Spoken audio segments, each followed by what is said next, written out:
Today we're discussing movie adaptations, the good ones, the bad ones, and what makes them difficult.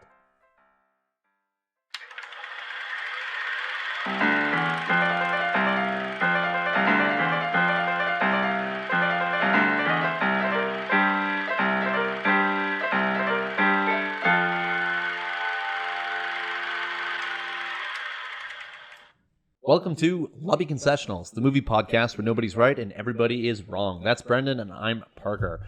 Like and subscribe, follow our channel, check us out on the socials.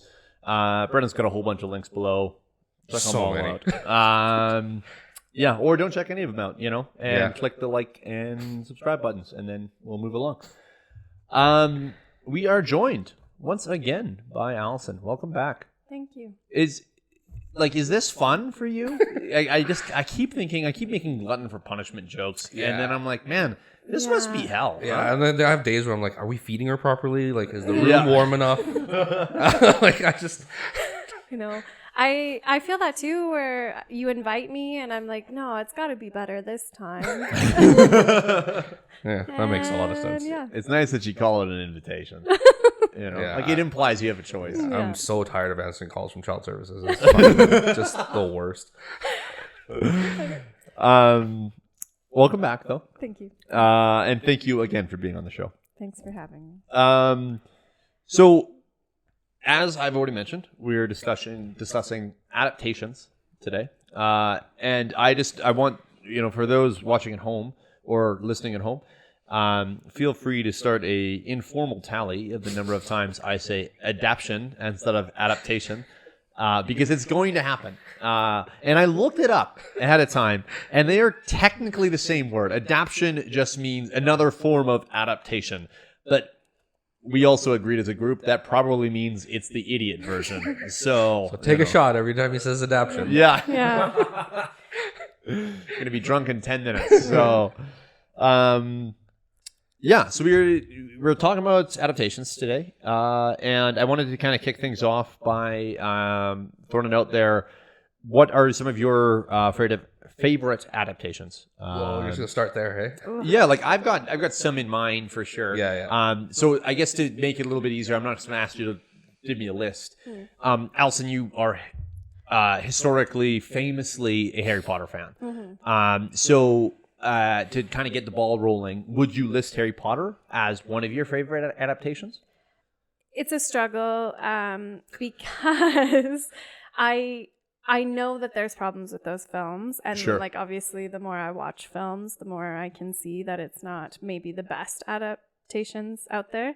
Oh, I almost got you there. Almost got her. You're screwing me up now.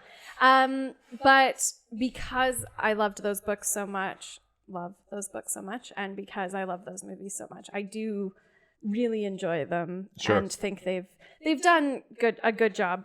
I definitely have issues. Sure. And strong issues the closer we get to the end of the series. But so I guess considering all the movies and TV, like the various things you've seen adapted, would you still list it as kind of one of your favorites? This doesn't have to be an exhaustive process. I just mean is the adaptation? Oh, damn it! Is it good enough?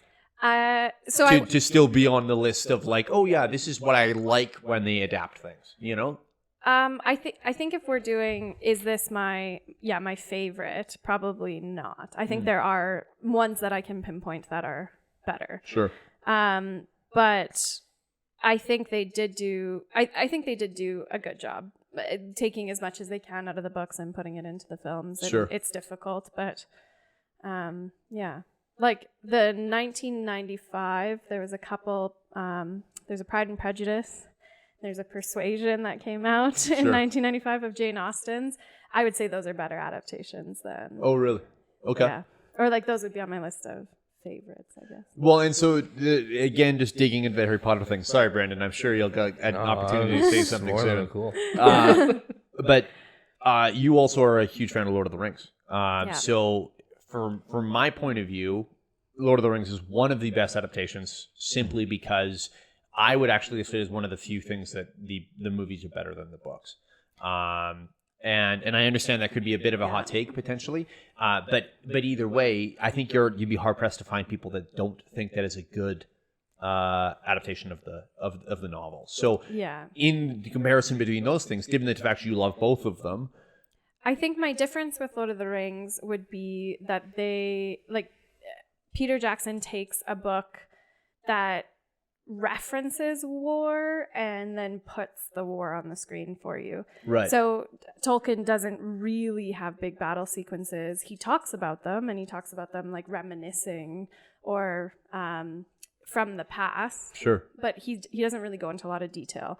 Tolkien fought in a war, so he didn't really want that to be like a major part of his novels, right? Right. Whereas Jackson's like, no, in order to have a good film, we sort of need that as our catalyst or our conflict that we're going to come to, right? Yeah. It feels a little unsatisfying to talk about it in the context of a film, but not actually see it, especially if the events that are being described are present, like are happening right now, right? Yeah, like should be something. So I think it's a little different in that sense, whereas Harry Potter is very close to the books. Right. And they're far more plot driven, right? And they do seem, it's a little more simplistic in that sense than Tolkien's writing would ever be. I think I would also say that I love the Peter Jackson Lord of the Rings films, and I think he's done an amazing job adapting those 3 books. But Harry Potter is just a hard chat.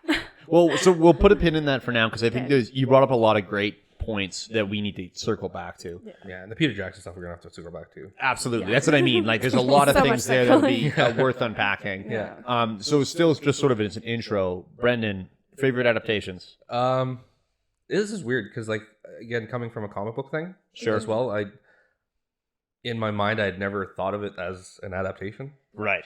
So when I think of it, my first instance of it was probably that we've talked about it in Art of the Trailer. Was that Ninja Turtles movie? Oh, okay. And that has such a big impact on my life, and not really, basically, until you asked me that question, not thinking it was an adaptation.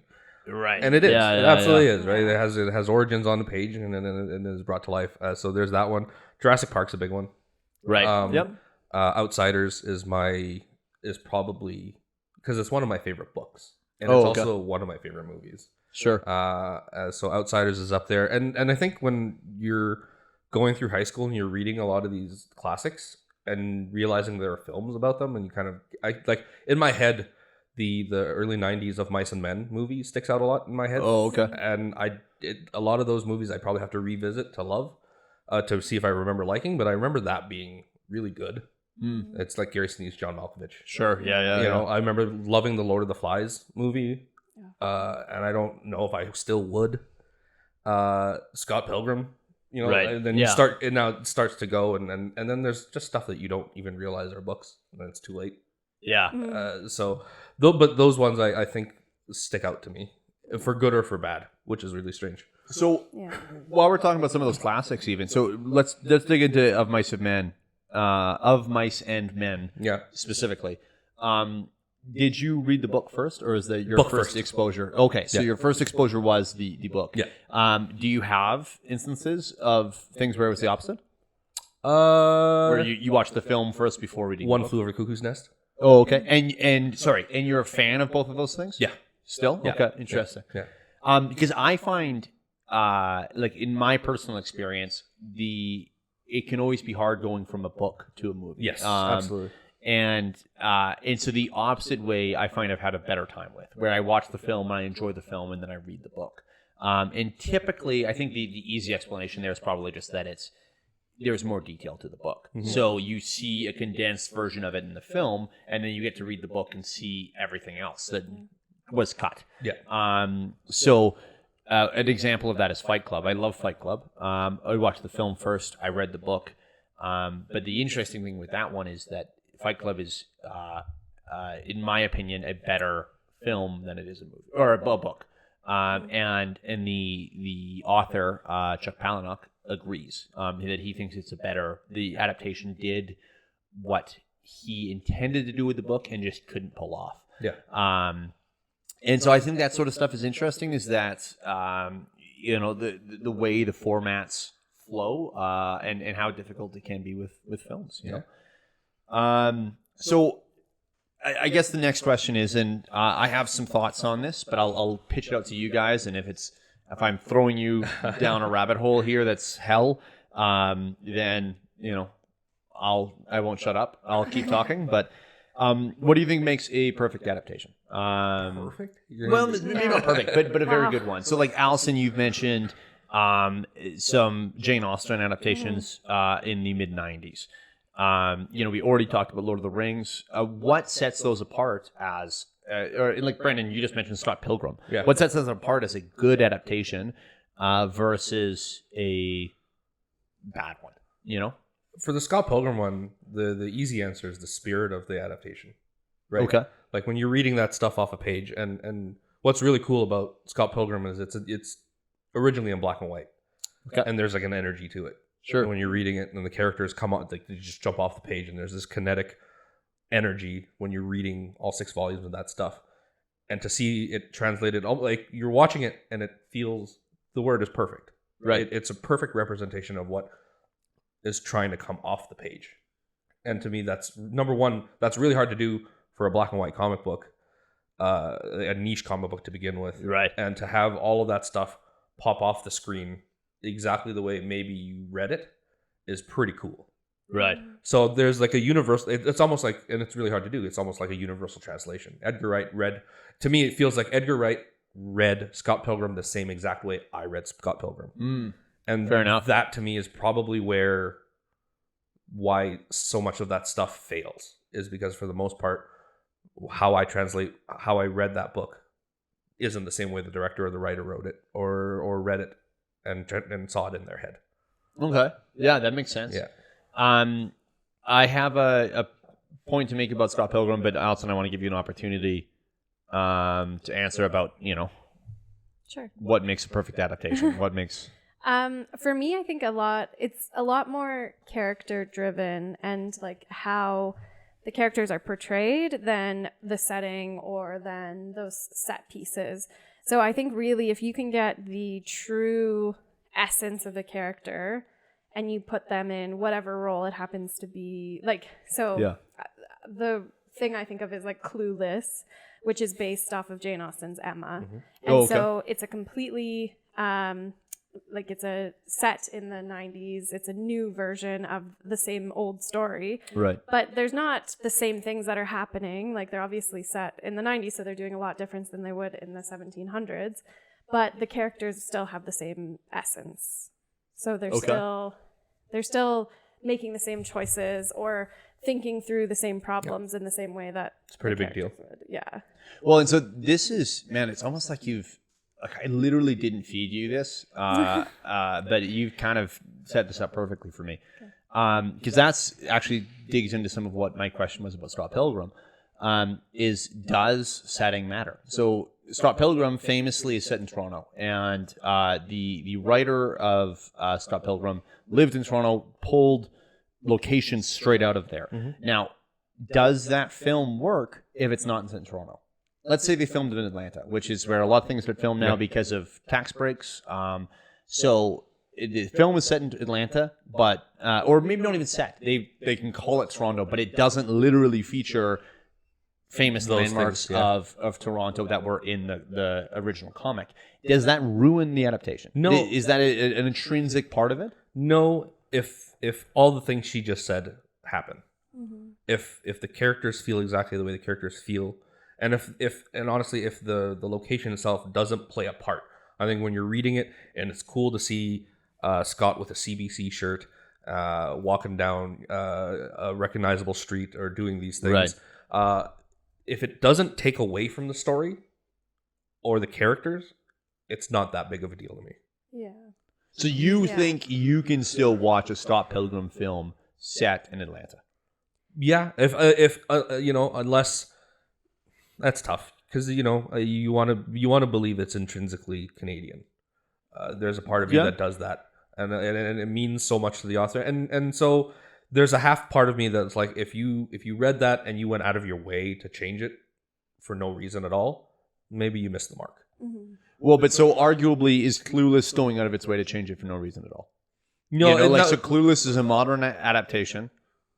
why is it modern? Is there any reason of it being modern other than the fact that it's made easily more digestible for a modern audience? And like a gateway into sure, Jane but Austen. okay, like, but the it's a more a Atlantan set. Scott Pilgrim is more digestible for an Atlanta audience. They haven't been to Toronto, so from their point of view, that particular setting means nothing to them, right? So Sure. I mean, I don't know if time period and location might be an apples and oranges situation. yeah, maybe. You know, like, I mean, at the end of the day, Lion King, right? It's just because it's animals and a different setting than it would be for Macbeth, right? Hamlet, sorry. Yeah.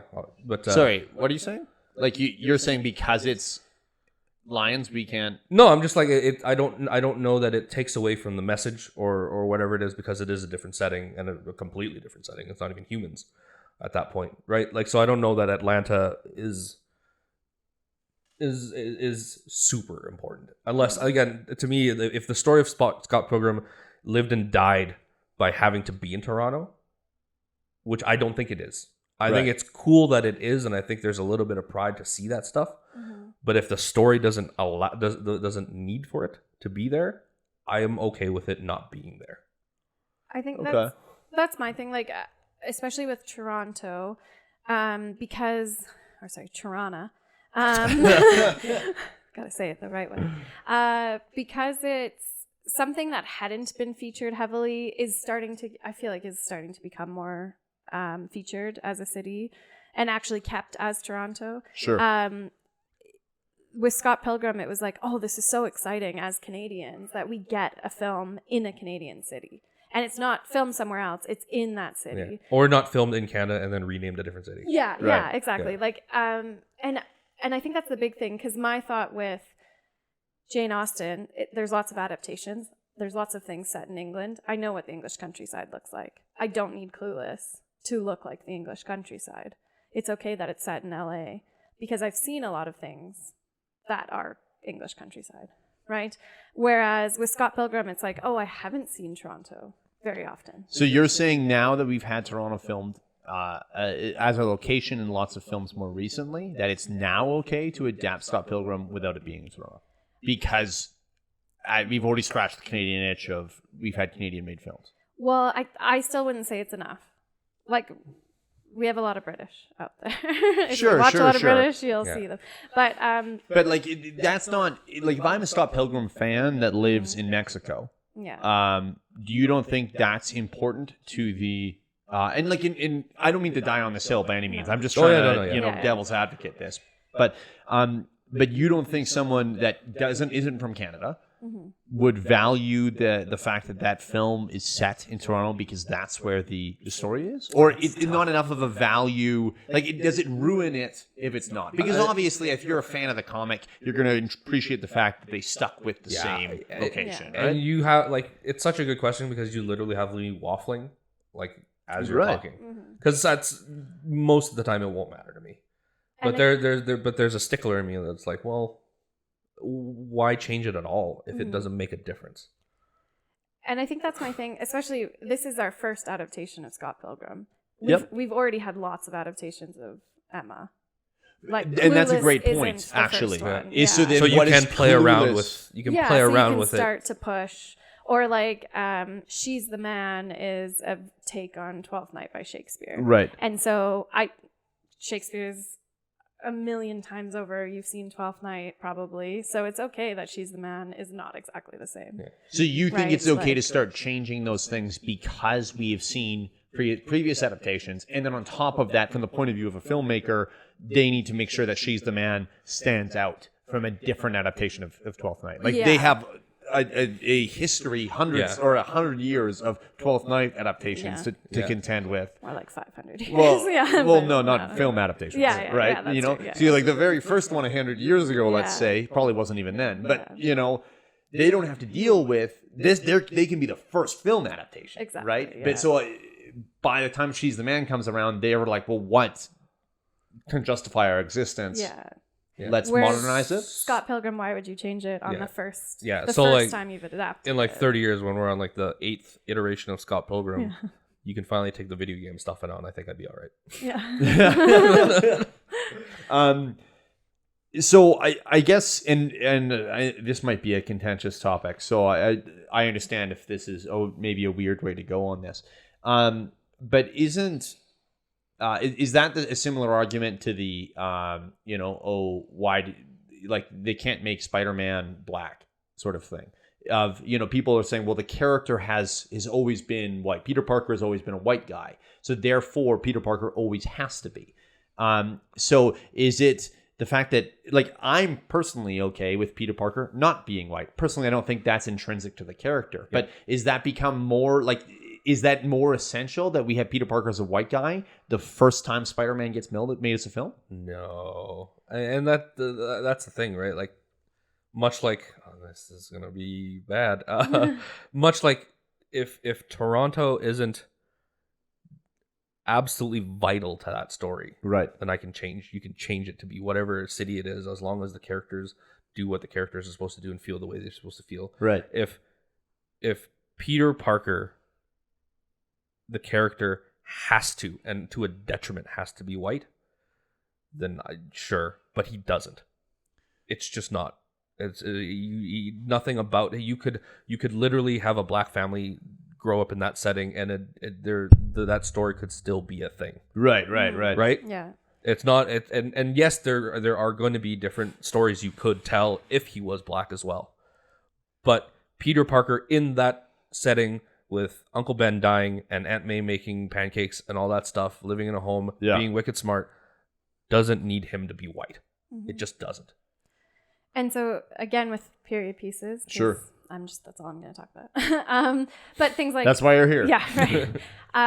Bridgerton is a great example, right? So they've placed this just all-star cast of people of color alongside. And so, like, it's not... they don't really talk about it. They're just like, this is what society would be if, everything was okay. If colonization wasn't terrible, right? And then same with the latest Persuasion that just came out this year, like 2 months ago, is also with a mixture of some black cast as well. Okay. There. And so that was a huge argument that people had. Like Bridgerton, I think it was a little more understood or more people were okay with it because it's not a Jane Austen adaptation, so there's not some historic element behind it. It's more new age. But it isn't an adaptation, isn't it? Of a book, yeah. But a new age book. Oh, a modern one. Yeah, so it's not going back to the 1700s and rewriting. It's not beholden to its time. Yeah. Yeah, sure. But also, I'm like, what does it matter if we stick that closely to Jane Austen in that sense? So why wouldn't it be okay to have different people in those roles, right? Like, well, so is this is Bridgerton similar to? I unfortunately haven't seen it, or fortunately maybe. But is it similar to Hamilton? So I think Hamilton's probably the most famous example of casting people of color in roles that were more white men. So is it similar to that in the fact that they cast these roles and then never acknowledge the fact, even remotely, that those people at the time in that period wouldn't be able to rise to a position of that level, right? Like, yeah. So it's similar to that, or is it acknowledge the fact that there is a skin color difference? There is a quick throwaway couple of lines, and it actually bothers me that they're so quick, but because I sort of want them to either focus on it or sort of don't, let this be the world without any question that this would just happen because people are inherently good. But acknowledging makes it worse. Yeah, but acknowledging it makes it okay, well then tell me about it. I want to know how we got to this point. But yeah, so there's a couple throwaway lines where they acknowledge because the queen is a person of color, that is why the Ton has been able to get to this point. So why other people of color have been able to excel in this society. Because the king married a queen of a color. So I don't want to make this whole conversation about race. It's about adaptations. But I guess my point is, and to dig away a little bit more at that, is then in that version of Bridgerton, in that adaptation, it sounds like the skin color does make a difference. So in the beauty of Hamilton is that Lin-Manuel decides that it literally doesn't matter what they look like from the point of view of skin color. Yeah. So that it's totally okay to cast Alexander Hamilton as, what is Lin-Manuel, Puerto Rican? Puerto Rican. As a Puerto Rican guy, Yeah. or cast a Puerto Rican guy as Alexander Hamilton, because his skin tone doesn't actually matter for the character he's trying to show. But the fact that they address it in that way in Bridgerton makes me assume that matters for those characters. Is that how you would, like, is that a worse adaptation of it? Because I assume the skin color didn't matter in the book. You know what I mean? Well, it just went, yeah. Like there is a Jane Austen book that skin would have mattered. So, but most of the time, like, there's not really a reference. It's like, well, everyone's white. Yeah. You We're just talking sort of assume. about, like upper class people in the 1700s. And so I think that's the same with Bridgerton, where it's supposed to be sort of Jane Austen. So, it does make a difference. But that's what we're trying to do. Like, I find directors are trying to do now. So with things like Persuasion, which is a direct Jane Austen adaptation, they're just putting in people of color. Right. With no explanation or no indication. But again, they're the best actors for the role. They should get the role. Sure, absolutely. But sometimes it feels like we're just throwing them in there. Like it's never our main characters. It's always the extra person that comes in for a couple of minutes. So yeah, I'm not Hamilton. I think is a weird one because also they're all white. So like everyone in that film is really, or everyone in the history. So they can sort of make it whoever they want because otherwise they just all be white, right? Right. Interesting. But, so to get the conversation off of race, we've talked about sort of adapting things faithfully. So we talked about Scott Pilgrim, and the fact is that, like you said, Brendan, it sounds like Edgar Wright, or it feels like Edgar Wright sat down, read that comic, and read it the exact same way you did. Yeah. So what I find interesting about that is that it sounds to me like you think it was adapted faithfully. Yeah. So, but that's so subjective, right? Like, again, I understand that not everybody's going to read that the same way. In terms of how I read it, right? So I just in that sense, I almost feel like I lucked out that the guy who's going to adapt it read it the same way. Well, but it was received quite well critically. My understanding is that it is generally considered to be a good adaptation of that source material, right?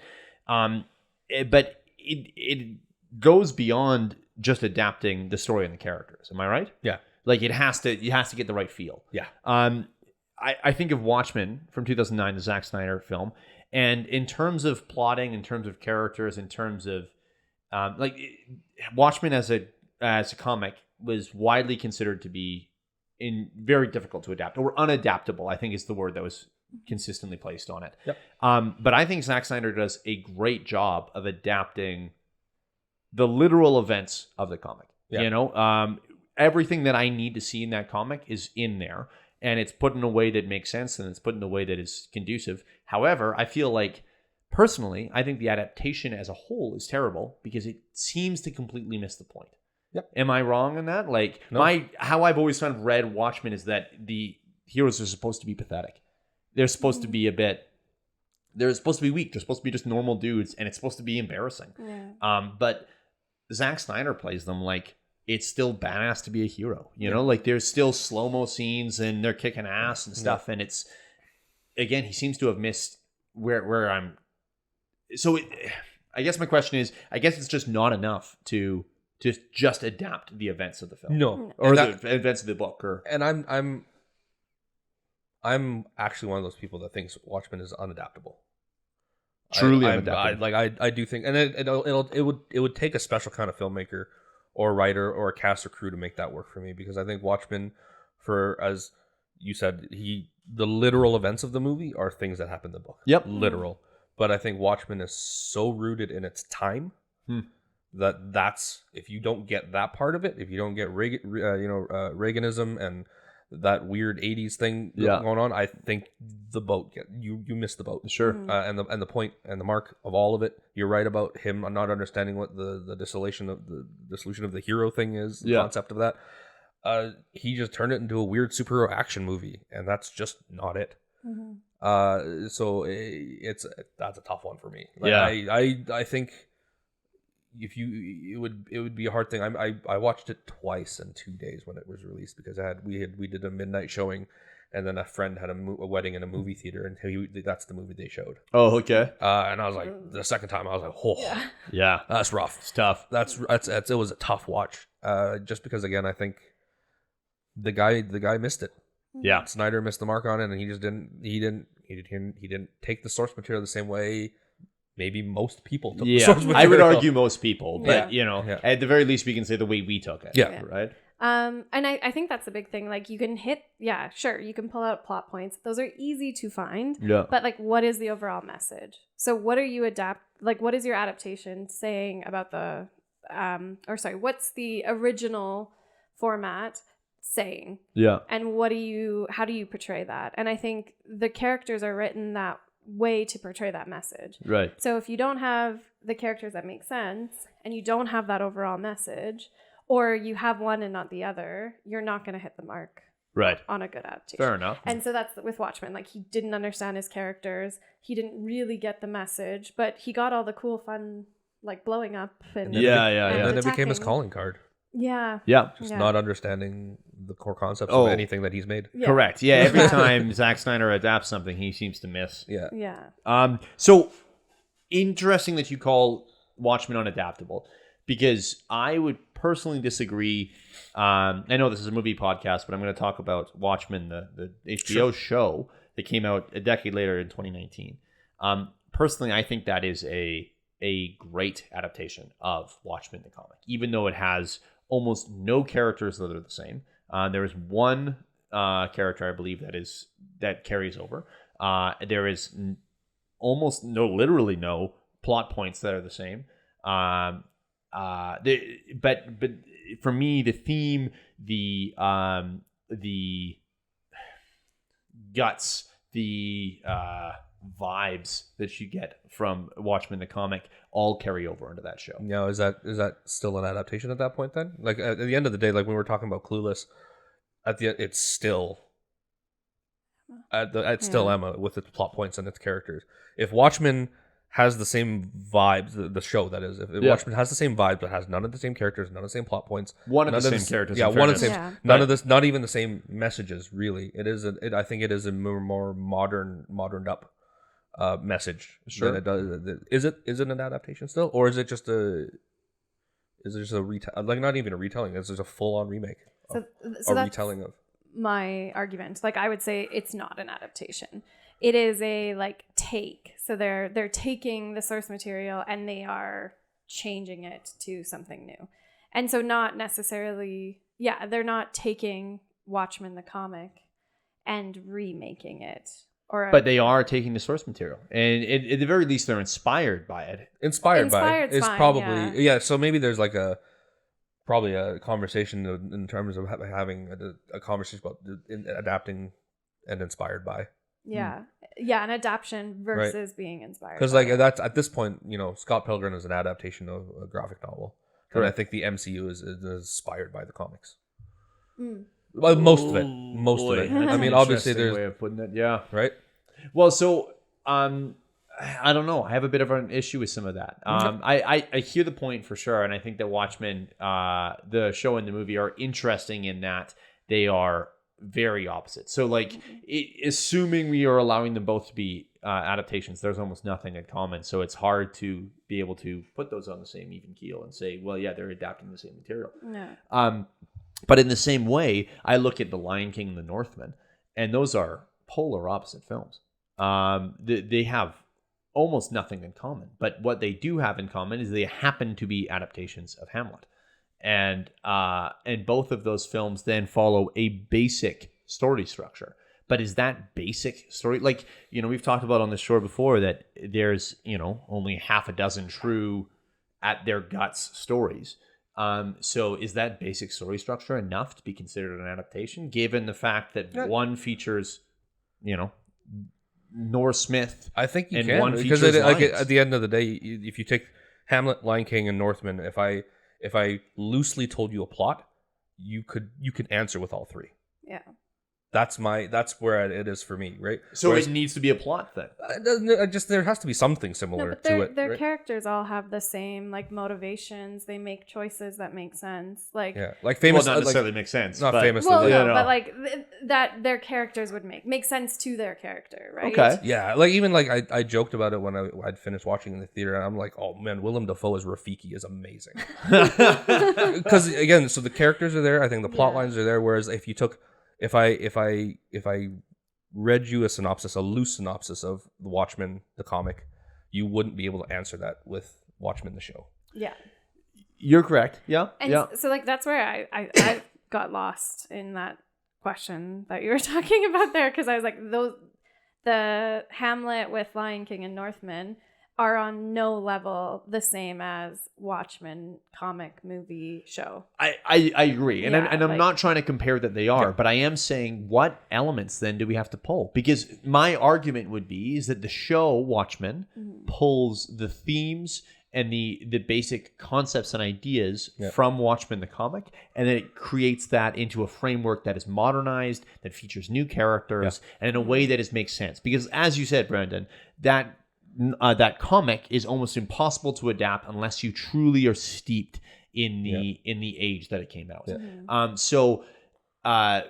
Like if they took those themes and ideas and concepts and shoved them into this show, and then created everything else new, my argument would be that would still make it an adaptation, given the fact that the Northmen and Lion King basically just take the basic plot. Now, granted, you're right; they do take characters, but everything Yeah, else but is stripped down in a The way. overall message is the same. Like it's a defense of your home. Like I don't think you can do, oh, Northman's based off the Lion King. You have to go, they're both based off of Hamlet.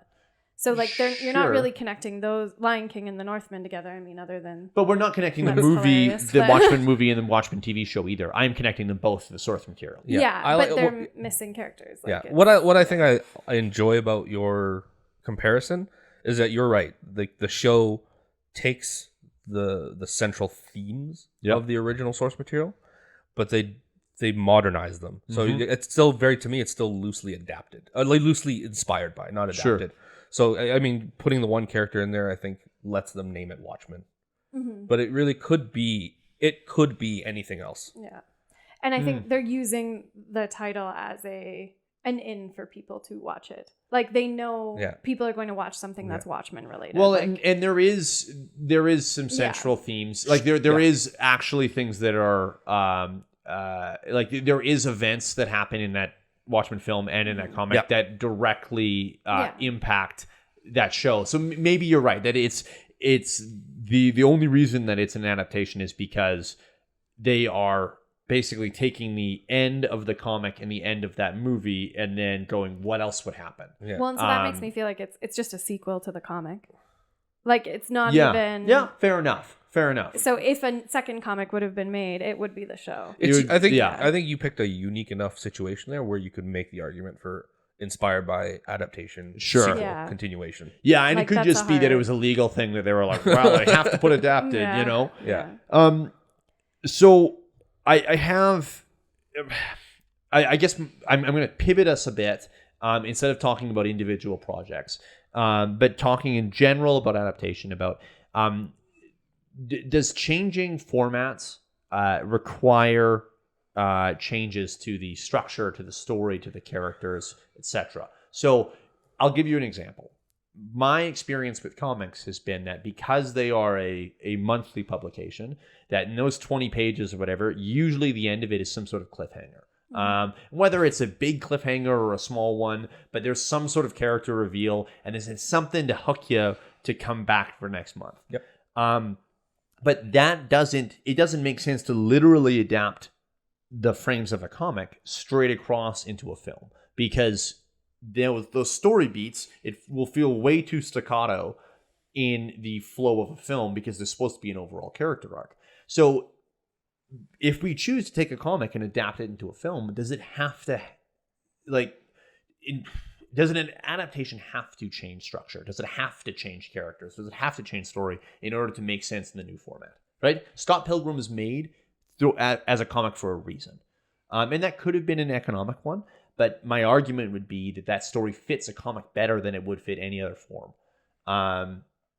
So what has to be changed in order for it to work as a film? You know what I'm saying? Yeah.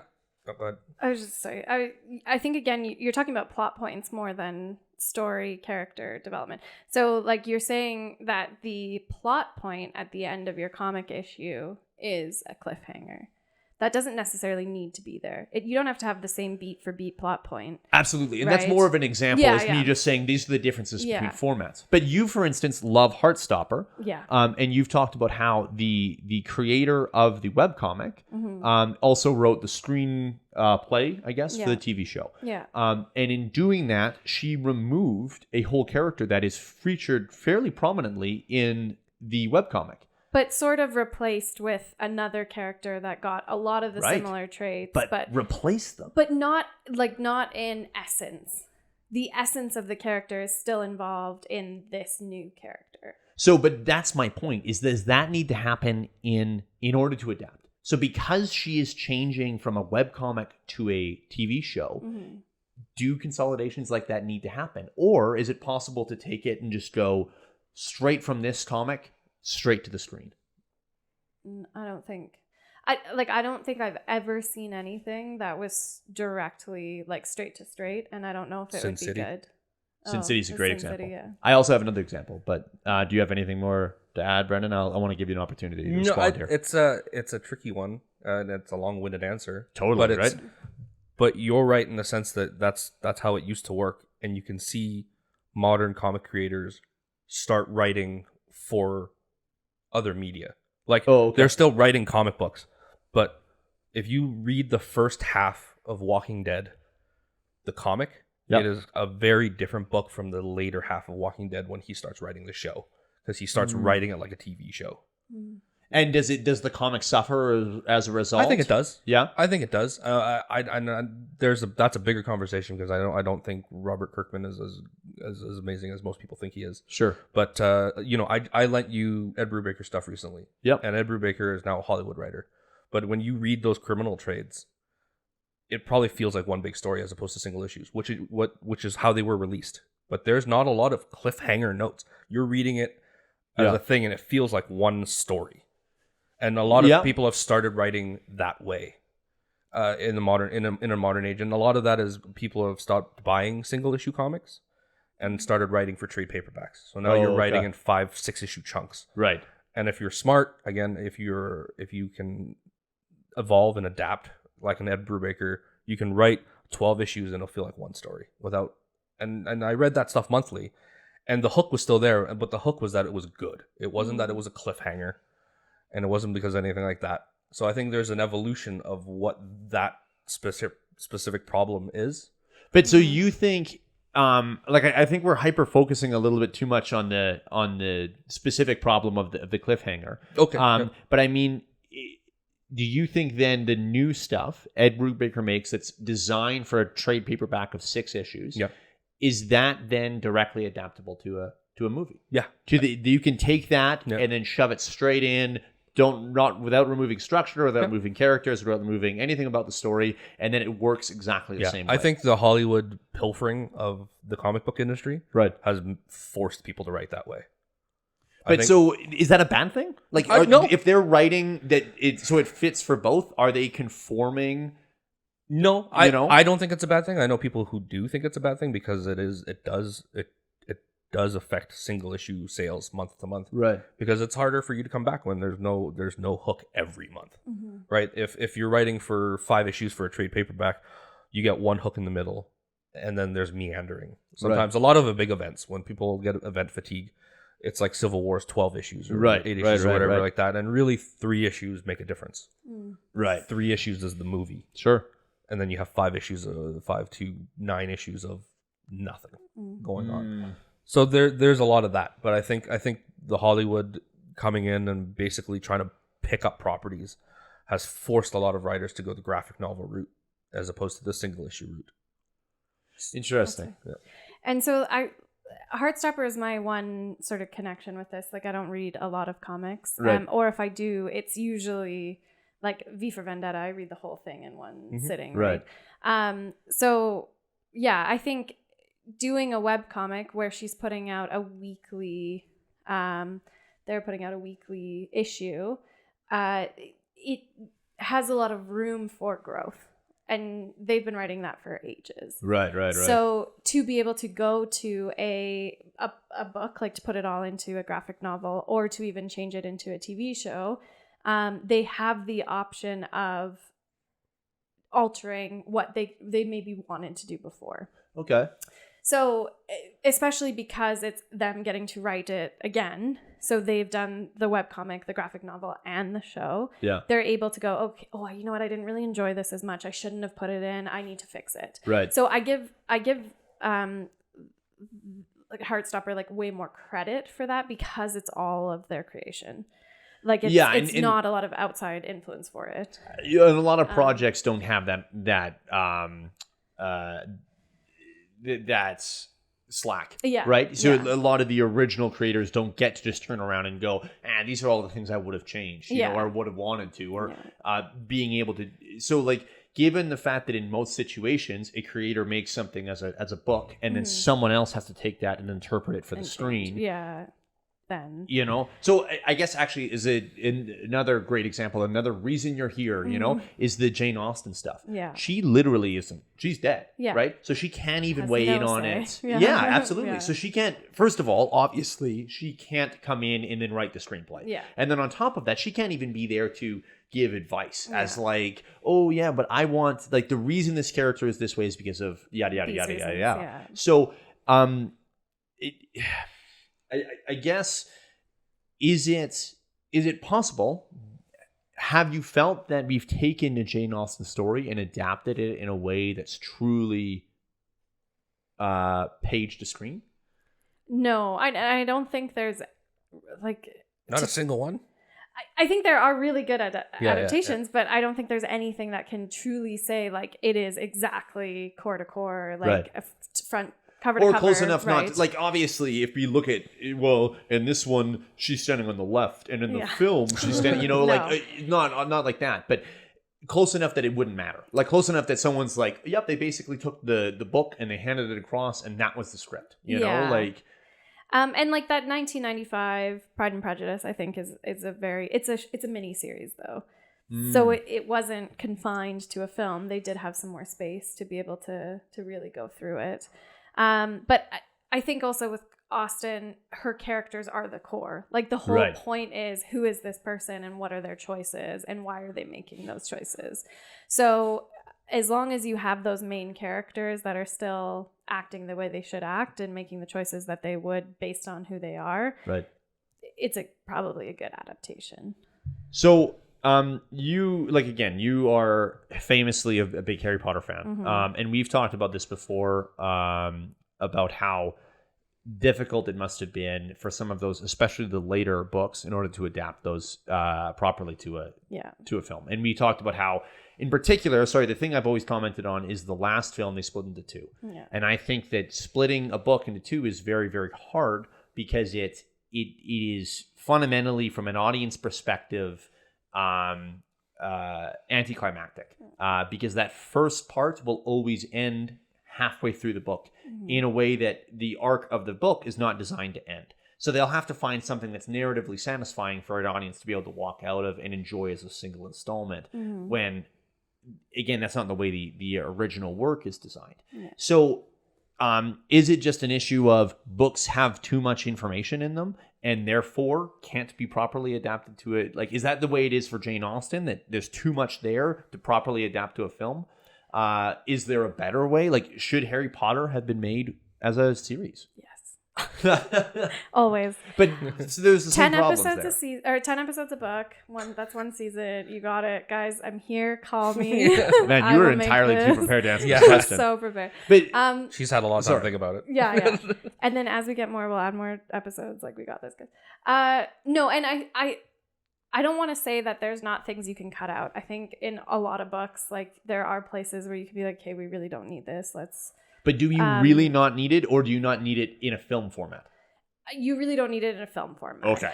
Or I would have a tough time arguing that you really didn't need that for the overall story of this book, because it might enhance a character. It might give you a little bit more information leading up to whatever plot point or whatever. So I do think it's necessary for a novel potentially. Sure. But there's more information on a film, right? Like you're literally receiving the audio, the visual. Like they can literally tell you more in a shorter time. You should be able to remove some things. Right. It's just, and that's where every adaptation of Shakespeare or Jane Austen, and I use those because they've had so many. Absolutely. It's free. Like everyone's sort of, all the studios come back to them. Yeah. So they have so many opportunities to be like, oh, I didn't need this part in the book, so let me remove that. Or as an individual, I get to choose if I'm making that adaptation what I want to pick and take out. But for some of them, I'm like, I think you just watched the previous version and didn't like that part, so took it out, but didn't put anything new in. So you're like almost making it shorter based just on the previous You just want to films. revise the one that came out 5 years before, which is already a revision. Which is, and so you're already missing. But yeah, like I really struggle with the 2 movie deals. So if I have a series, you've given me a single movie for each book adaptation up to this, and then suddenly you decide at the end that last movie needs 2. I don't get it. Like, and I think Harry Potter could have been so good. I think they did end the first, the Deathly Hallows Part 1 at a really great part, but for some reason they cut out all of the excitement of the camping, secrecy, traveling for Horcruxes. Oh my God, camping? They cut out the exciting part of the camping? That's what I mean. Like, there was so many exciting things. No, but there was really cool stuff that was happening. And they, for some reason, was just like, no, we're just going to do really artsy shots. And like, look, they're at this camping place. So do you think they could have done it in one movie? I think I would have been hard pressed, but also because I think they could with the movie that they have, with the 2 movies that they've made. Right. So like I have an issue with David Yates. He made the last couple he's also made the Fantastic Beasts movie. He's the director of them. He's the director, sorry. And he, director. And he makes choices based on how he feels and thinks the books should have gone. Right. So which is his creative choice. Which It's his prerogative. Yeah. Clearly, Warner Brothers has said that's okay. Yeah, and they obviously loved him. J.K. Rowling loved him too. Yep. Like they've kept him on for so many.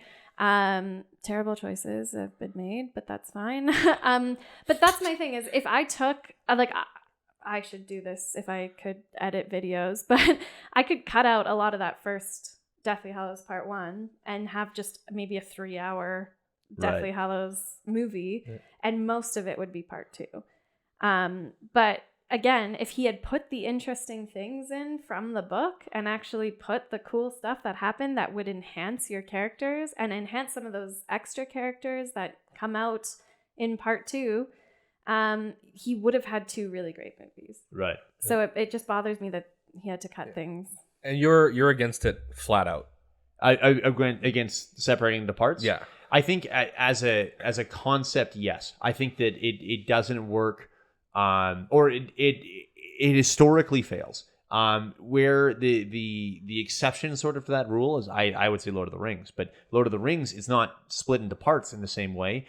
But I also, if I watch the theatrical version of Lord of the Rings, I feel like I'm missing things because we do have the extended versions, and the extended versions are 4.5 hours each. Yeah. So theoretically, if they were to be released now, theatrically, they would be split. So it would be Fellowship of the Ring, Part 1, Part 2, and it would be that 4.5 hour total. So splitting it in that way isn't satisfying narratively. And I know that because I remember watching those extended versions initially on DVD where they were literally split. You had to put in a different DVD. And the Blu-ray, still same thing. Oh, it is? Oh, yeah. Yeah. So that's the thing, though, is it doesn't feel, the way those end, they feel like cliffhangers. And it's not in a satisfying way of like, I don't know. It feels weird to compare these, but in Avengers Infinity War, where it ends on a cliffhanger on what are they going to do next, but that still felt like a conclusion to that arc a little bit. You could watch that film as an individual, but I don't think you could watch the first half of the extended version of Fellowship and be okay for another year until the next half of the Fellowship of the Ring comes out. No, because Like- I think it ends at the Council of Elrond, like after that. Yeah, so yeah. you are No, that's not at a awful. good That's place. brutal. It's like yeah. I think when you replace when you put the second Blu-ray and they literally come over the mountains. Yeah. Yeah. They're like, he's like, you will be the Fellowship of the Ring, and then the end. music. So I am against it as a concept, but I also don't think that it doesn't make sense to me to regularly, for most projects, release a 4.5-hour film straight to theaters. Yeah. But is it a YA problem for you especially? Again, we've talked about this a lot, but like it is that double bookend, like the double movie at the end of that series, Hunger Games, Twilight, Yep. Potter, all that stuff. You'd be against that across the board if you had your way. My issue, I have issues with YA, and I have issues with, in particular, a lot of the film adaptations of YA novels. But a lot of my issues with YA have nothing to do with this.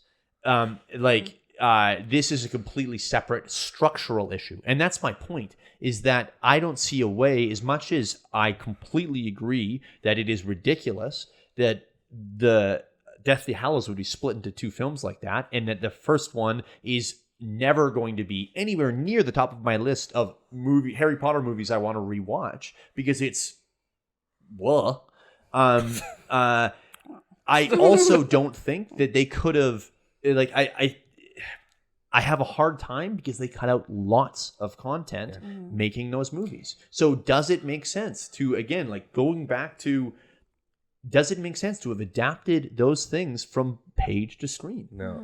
Like, should they have been a series? And we talked about this as a TV show, but even TV shows have a tendency to sort of end on, maybe not a cliffhanger, but there's a reason that you should watch the next episode. They try and keep you a little bit hooked. And can we take a whole book with one consistent narrative arc and end it on an episode basis and have it still be satisfying? I don't know. Again, hit me up. I got this for Harry Potter. No, but I think that's my thing. My huge issue with Walking Dead was, like, I think I stopped watching in the 3rd season, because that's what they would do. They'd give me 45 minutes, and the first half of the episode would be solving the cliffhanger from the last half. Right. The first 10 minutes would be solving the cliffhanger from the previous episode. You'd have 40 minutes of absolute boring, nothing happening. Yep. And then 5 minutes of a cliffhanger so that I'd have to watch the next episode. And so eventually, I think at halfway through a season, I was like, I can't do this. I can't be bored for my whole show. And then you give me some tease that I need to watch the next one with. Well, so in fairness to them, just for context, I believe some of the reasons that happens in Walking Dead are practical reasons. So the way I always heard it described was that it was issues with budget, and that they literally did not have the budget to make the zombie show they wanted 10 episodes a season, or however many it was, 20 episodes a season. Right. So what they would have to do is focus on the mundane stuff that they don't need a lot of special effects for, and then pack in the things they knew they really wanted and they couldn't cut. And they still had to do that in the 3rd season by the time of the success had been there. That's the thing. Is so, like, that's not necessarily the show's fault. It's bad decisions on the part of the network, as far as I'm concerned. But you look at Game of Thrones, and Game of Thrones is very similar. However, I think Game of Thrones is far more compelling. And that, especially those first few seasons, where really there's a lot of them where it's a lot of talking and posturing and stuff, and then you actually get some of the action and the things that people are dying for. Not until, like, that every season of Game of Thrones, the 9th episode, always the best. And it's for that reason. But I'm okay with that because I want to know about the characters. I want to learn more about them. So I'm okay with all the talking and the figuring out who these people are. And especially with Game of Thrones, because you're like, oh, I forgot you existed. Right? Or like, oh, you're not really my favorite, but let's see what you're going to do. Whereas Walking Dead, I was like, I knew these guys from first season. I know I know pretty much everything about them. They have not changed. There's nothing you can give me more of. Yeah. And then you're not giving me the action sequence. So Game of Thrones is a really good example too of, like, in Walking Dead, just like you said, I legitimately am annoyed by characters in The Walking Dead, and in Game of Thrones, even if they're the worst characters, I hate the characters, but I'm never annoyed. I'd still want to watch.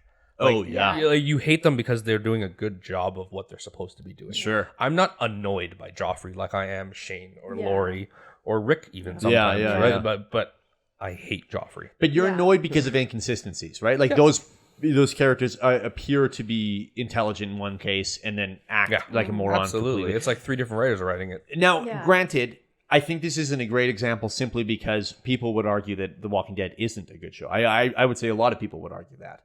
And that it's not a great adaptation of those.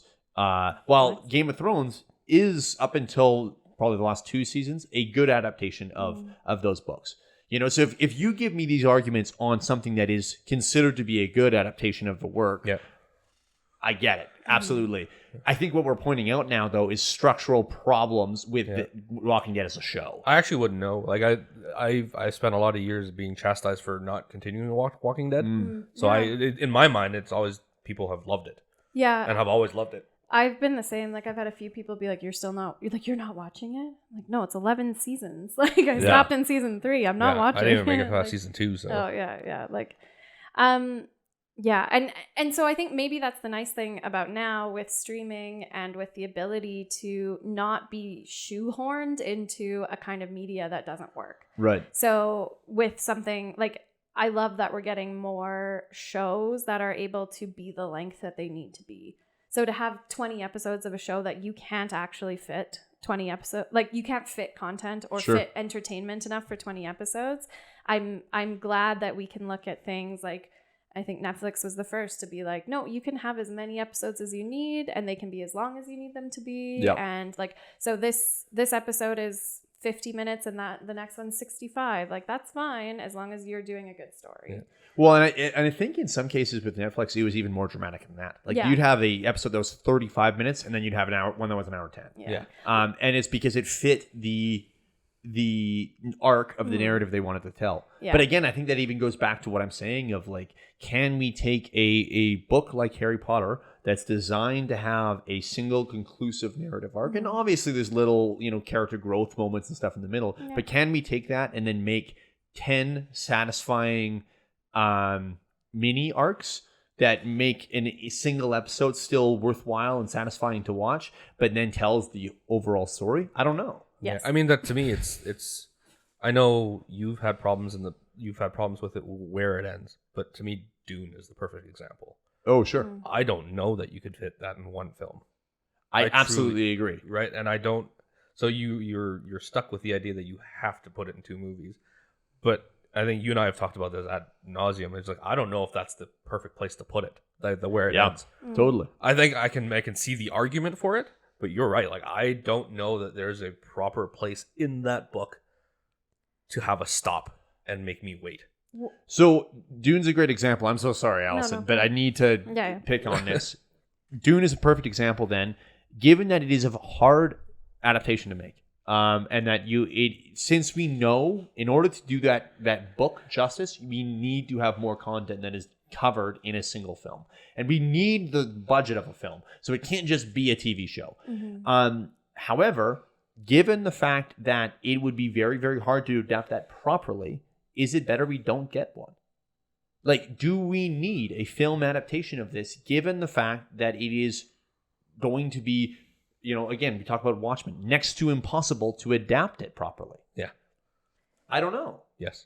We do need it. You're saying that you will take a bad adaptation of something. No, but that's what you'd prefer? Or you'd prefer a bad adaptation versus never trying an adaptation at all? I don't know about bad adaptation. I think I'd have a different answer if that movie was bad. Sure. It's a tough one, Yep. right? But knowing what I got and knowing the potential of what I have to finish it, if there's a cut at the end, if the light at the end of the tunnel, if there's a 6-hour cut of this movie, 7-hour cut of this movie, that's one seamless thing. Yeah, it's worth it. Yeah. Because I'll sit through the 7. Because that's what I was going to say. Like, I don't weirdly consider like Deathly Hallows a part 1, part 2, because to me, I'm going to sit down and watch both of them. Oof. Like, I'm not going to, like, if I watch one, I'm going to watch the other. Yeah. And so the same with Dune, I think. And that's what killed me about Dune going into it, was like, this is a part 1, and I don't know if we're going to get a part 2. Yeah, like, that was way we have different. not been Yeah. confirmed. And Sure. so that killed me, thinking like, oh, why do I even want to watch this part one? I don't want to get invested. Yeah. But the same thing, like I assume the second part's going to be absolutely amazing. And so I will sit down and I will watch both of those back to back. I will never just go, let's watch Dune part 2. Like I'm always going to do both. Yeah, but you also, both of you have to consider the fact that you aren't normal either. You know, so these adaptations aren't made with you specifically in mind. No. And so they aren't designed, and Deathly Hallows Part 1 and 2 are not designed to be viewed in one sitting. They're not. If they were, they wouldn't repeat the final scene at the start of the movie. Yeah. And Kevin Feige has talked about an inspiration for the MCU was Harry Potter films. And in particular, he thought it was very interesting that you could watch a Harry Potter film and have no recollection of the previous film, and that didn't matter. So because he remembers bringing his kids to it and going, I have no idea what's going on with Harry, Ron, Hermione, but he would be caught up by the time the film started. Or even if he wasn't caught up and still had no recollection of the previous events, he was still able to enjoy that film as an individual. So that's the way they are designed. Yeah. So again, the same question. You have already said you don't think those film adaptations of Harry Potter, a series you adore, are particularly good as adaptations. Yeah, like right? It's a hard. Sorry, there's actually a question here, but we're on the same page there. You don't think it's a good adaptation of those books? Yeah, because I just need more. I need more. Fair enough. All the more. So would you take, or given what you've got, would you rather they just never have touched it? No. You take the one that is imperfect, that is not a good version of the adaptation. Yeah. Because, again, if you have to say to someone, you have to watch, you have to know the story of Harry Potter. Yeah. Are you handing them the books or are you handing them the movies? Oh, books. Yeah. Not a problem. Yeah. Right? No question. So, but you will still take the mediocre version, the mediocre adaptation in lieu of nothing at all. Yeah.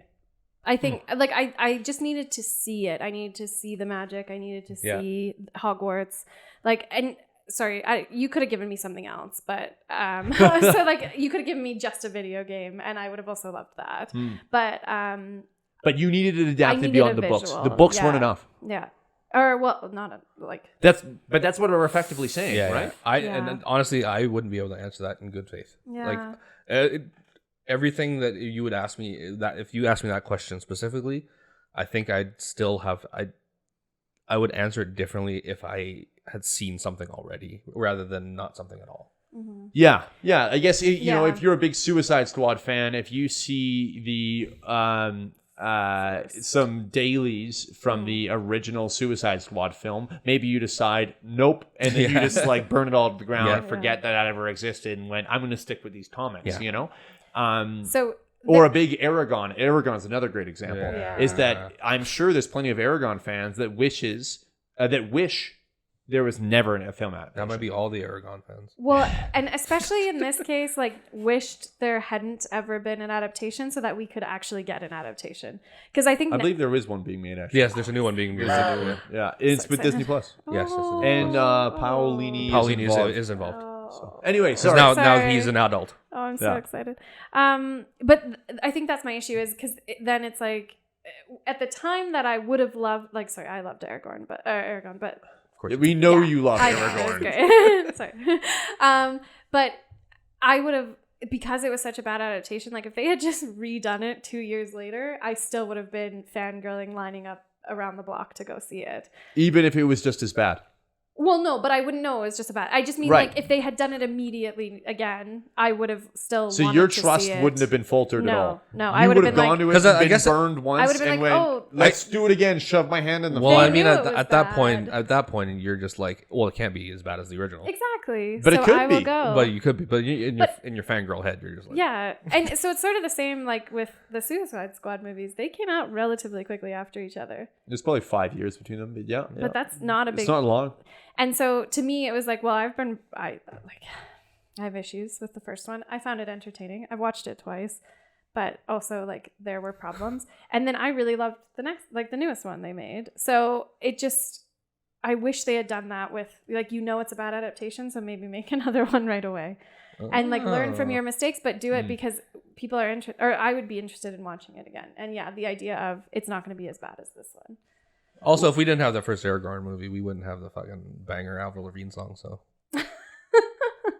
I cannot say I'm That familiar. is the only reason why. I might be familiar with the song, just not Yeah. in Oh, reference you are. You would that know, is yeah, connected yeah. to Aragon.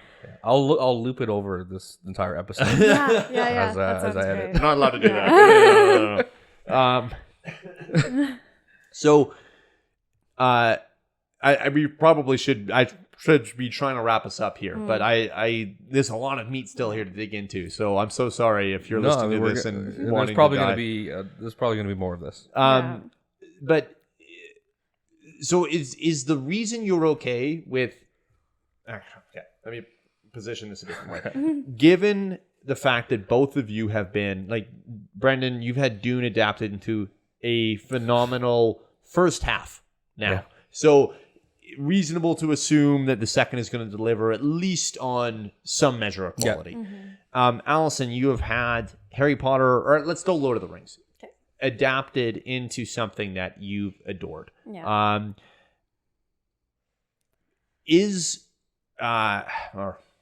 Actually, let's talk Harry Potter. Given that that it's a mediocre adaptation, that it could be better, Yeah. it should be better. You still want an adaptation. You want that versus nothing. Yeah. Is that just because of how much you love the series? Brendan, is Dune, the first Dune, did you watch that first adaptation? Yeah. Did you enjoy it? Yeah. Is that because you love the series so much that you're going to put up with whatever they put out? No. You know? I can sit there and tell you all the reasons why I love that original Lynch Dune. Yeah. But I know it's number one, I know it's a shit movie. And number two, I know it's a shit adaptation. I think there's a nostalgia factor there for when I caught on to that and all that stuff. So that's a more complicated thing. But If every adaptation of Dune was bad, I'd be done. would you would back out? Alison, same vein. You weren't happy, or the Harry Potter adaptation should have been better. Yeah. They have continued that story, the story of the Wizarding World, with Fantastic Beasts. Yeah. And you have been generally unhappy with them. I would say your happiness has probably declined as you've gone along to rock bottom fairly recently. However, Well, not rock bottom, but yeah. Still not rock bottom. We're still not there. The third one was like moderately better than the second one. So. Oh, wow. Yeah. That's not what I had understood. So my point is, at what point do you stop going? Or are you so in love with the series that you so in love with the original, with the novels, which are objectively incredible, that she will, or the series will never run out of goodwill from you.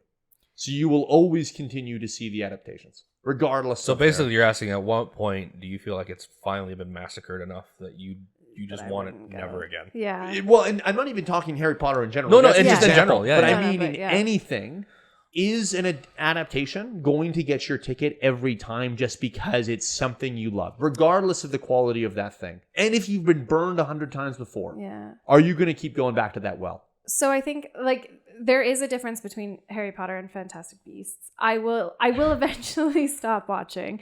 And I think this time was a good indicator of that, because I didn't watch it in theaters. I tried to avoid as much as possible. Like a lot of that was J.K. Rowling and avoiding her. Yeah, and voting with your wallet, sort of. Yeah, right? like trying to be more mindful and not giving her the time of day with it. But and also David Yates, I really got to stop supporting that guy. Can we have like a hate director? Nope. Sounds like a bad time. I'd be into it. But Harry Potter, like honestly, I think it would take a lot before I would stop watching an adaptation. And so I don't even know what that would mean. I can't even quantify when I would stop risking to go see it. It's happened to me though, where you've run out of goodwill. Yeah, and it is definitely a more recent thing, right? I have no interest in watching House of Dragons because of all the goodwill lost. I believe it's just the one dragon, actually. House of Dragon. Yeah. because the House of Dragon is Targaryen. No, whatever, man. Like, I don't even, like That's how much I could care less. And because I know most people like a good chunk of Game of Thrones, I check out after season 5. Sure. Right, and so I had 3 seasons to really have them do their worst to try to get, and I don't care anymore. I talked about this during one of our after the credits. I'm there with Thor. Yeah, I could care less if there's another Thor movie. I would agree. You know, like especially a Taika Thor, which is insane to think about considering where we were in 2018 with Ragnarok. Or 2017. Well, and it's weird to think that he's lost goodwill after 2 movies. Yeah. You know, like the first one he gained a crazy amount of goodwill, but immediately blew it all on one. Yeah. That's insane to me. Yeah. And especially for a guy who, again, stuff I quite enjoy for the most part. But yeah, it's happened a lot. And I wonder if so much of that with me is there's burnout, there's volume watching in terms of the amount of stuff coming out. And I couldn't be bothered. So you're a big Godzilla guy. Yeah. I know that I think the most recent Japanese entry was Shin Godzilla. Yep. You weren't a huge fan. No. Another Japanese Godzilla movie comes out. Are you watching it? Yep. At what point do you lose goodwill for them? It would have to be like some of them are B movies and you still enjoy them. So is it something that like it's a different could be bad and it'd still be fine? It's a weird different expectation there, right? It's just like man, it'd probably take like 3 Shin Godzillas, and I think I'd be 3 in a row. 3 in a row. Yeah, where I think because they could have a banger in the middle there, and it would probably rejuvenate some of that. And I had that with the American Godzillas, right? Like I'm not a huge fan of that first one, the first with Aaron Taylor Johnson. Oh, sorry. So not the first, like the 2014. The 2014, because the first one is 99, right? No, yeah, I'm basically the MonsterVerse stuff now. Yeah. Oh, okay. Right, sure. I'm not a big fan of that one. I like King of Monsters. I'm not a big fan of Kong Skull Island. I know you are. Oh, I love that movie. Yeah, I think it's all right. It's right, great. and so I think I like Kong vs Godzilla. So there's peaks and valleys with it, but as long as there are peaks and valleys, you're going to keep going. You back. have me. Sure. Right, but if I wasn't a fan of that first Godzilla, and I didn't like King of Monsters, and I didn't like there was one in between too. No. I thought it was. I think it's just King of Monsters. Well, the one in between is Skull Island, I think. Yeah. Yeah. And if those all sucked, I think I don't think I would have stuck around for most of it, the rest of it. So we've had this whole conversation about good adaptations, and what I'm getting out of this is that Alison, it doesn't matter how good an adaptation is, they have your ticket money. That's so upsetting, but yeah. Like I think my thing is like I go to movies to be entertained. Sure. And so I do have a good way of like I can disconnect it as an adaptation. So if it like I can just be like, oh, this is just a movie, and do I enjoy somebody's shitty fanfic? Am I enjoying this film? Yeah, I am, even though it doesn't fit all of my the way it should be. Yeah, what I wanted or what I expected, but like I enjoyed it. So I'll probably torture myself and go to everything. Well, and I guess the difference is that, if someone puts out an adaptation of something you love, you will go and see it, regardless of level of quality, regardless of what critics are saying. However, if you adore it, you'll watch it 8 times. So that's the big thing. So they'll get your ticket the one time, but you would be willing to offer it far more if they do it properly. Yeah, if they had a good fair adaptation. Enough. Yeah. And so, Brendan, I'm understanding that, are you in the same boat that you're probably going to give them the ticket at least the first time for something you enjoy? At the very least, the first time. So you will see it, even if reviews are bad, critics are saying it sucks. No, I that's actually a really good when you say it like that. Yeah. I've still not watched Ender's Game. Yeah, that's fair. And I had issues with it from a creator standpoint with Orson Scott Card. Yep. But I also, just watching the trailers, I'm like, this feels like an empty, hollow shell of a movie. And I don't think it's that bad, which is interesting. It's my it's one of my favorite books ever. Yeah, absolutely. And watching the trailers, I'm like, I'm not getting a sense of that. So I bailed. I haven't watched it. So I'm not a guarantee. Interesting. I'm just not. I'm not. So as an example from me, Sandman is one of my favorite comic books. I would probably list it as number 1 as comic books of all time. And then and Netflix has very recently put out their version of it. Now, to preface all this, I have watched one episode of it, but that is something that in a lot of ways I would consider to be unadaptable.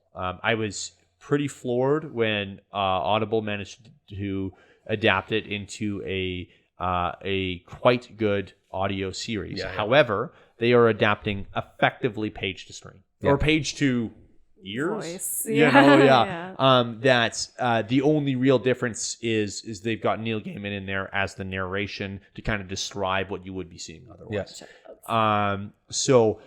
But I don't see those comics being able to be adapted properly, truly from the comic to the TV show. Yeah. My understanding is this adaptation is being fairly well received, and I can tell that there's differences in the trailer. My gut is telling me that the Corinthian, who is a one-note villain or one-note character, sort of, he is, I think, in 4 issues of the original.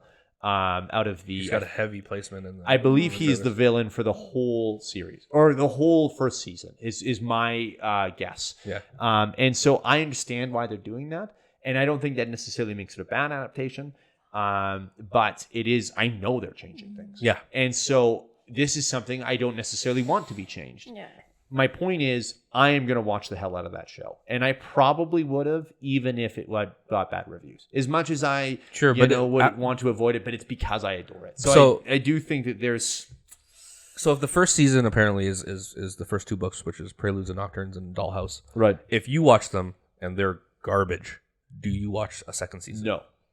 Unless I hear unless I see reviews and stuff or critics are like, this is incredible. People that didn't like the first one, you absolutely need to come back because they've changed it. They fixed the problems, you know? It's that, it's a weird comparison. The Sonic the Hedgehog movie, you know, the first trailer came out, people weren't happy with the design and they changed it. And so there was fans that then backed the project and said, well, like, you did what we wanted you to do. You know, you took the feedback. So I'd be willing to do something like that, but I'm not going to go back and get burned again. And even then, I adore Sandman. If this review bombed, like if it absolutely cratered and, 15% on Metacritic, I have a hard time sitting here telling you I would go watch it anyway. Yeah. Like... Now, what if it's a little bit of a spin on the question? So if it's 2 books per season, 10 books.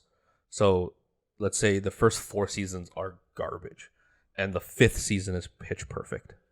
I'd go back I'd go for only the 5th season and I'd skip everything else. Like if it's true garbage, I don't want to see it and I'll pick it up. I'll figure out, because I'm okay with that even if someone takes a work and goes, this isn't going to work for television, but this last chunk will. If you find a way to do that properly, absolutely. I'm there. You got my ticket, But why didn't you have the forethought before to make the first 4 seasons worthy enough of that 5th season? Well, arguably, the source material might not be adaptable. Then you don't adapt that part of the source material. That's my point. Yeah. Is that so effectively maybe that's what happens here. Yeah. Is that they just kind of never really... They kept trying and they were like, no, it's not working. Yeah. And then the 5th part is actually the adaptable thing. Yeah. Or it could be some stuff behind the scenes of nothing ever totally worked out. And then for the 5th, they caught lightning in the bottle. The Sandman stuff is a good example of that because the early stuff is really out of this world. And very, very hard to adapt. Yeah. I can't imagine. And they're trying to adapt and attract people. Absolutely. And so I think this isn't just the old fans. Yeah, those multiple storylines and all of the different things, like it can get confusing and it can be a lot. So to have that then onto the film or onto your screen, what's the best way of doing it? So we've said a lot here. I think we have to wrap this up. But just as sort of closing thoughts, it does not surprise me that we keep having comic book stuff get greenlit. Like the way we've been talking, I'm realizing now that I think a lot of people tend to be more on the, sorry to scapegoat you here, but more on the Alison side of things than they are on the Brendan side of things. That, more people are saying, I like Batman. I'm going to go see anything they put out that has Batman in it, regardless of quality. So it's easy for Warner Brothers or whoever to go, yeah, sure. Let's make a like Batman movie. we got Yeah. enough figured out. Let's Yeah. just throw it all together. Yeah. And It's just an IP thing, right? well, and it's Harry Potter is a great example, not of throwing things at the wall to see what sticks, but of a fan base that is so dedicated that you can just count on them buying tickets. And I think that's what we've seen with some of the Fantastic Beasts. Is it's no longer about tracking the fans because they've counted on them being a guarantee. Yeah. I know. You know? I'm hoping this last one will convince them, but because it was not regarded, like people didn't go as much. Oh They yeah, it's lost dead so in the much water money. as far as Yeah, I'm yeah. concerned. I would be And they- really surprised if they continue the series exactly the way they're doing it. And they don't have a plan for a fourth one, so Yeah. Nice. Any final thoughts? I'd like you to finish the episode talking about how much you love Michael Crichton As an author. as anything. Oh, as anything. I don't think I've ever read Michael Crichton ever.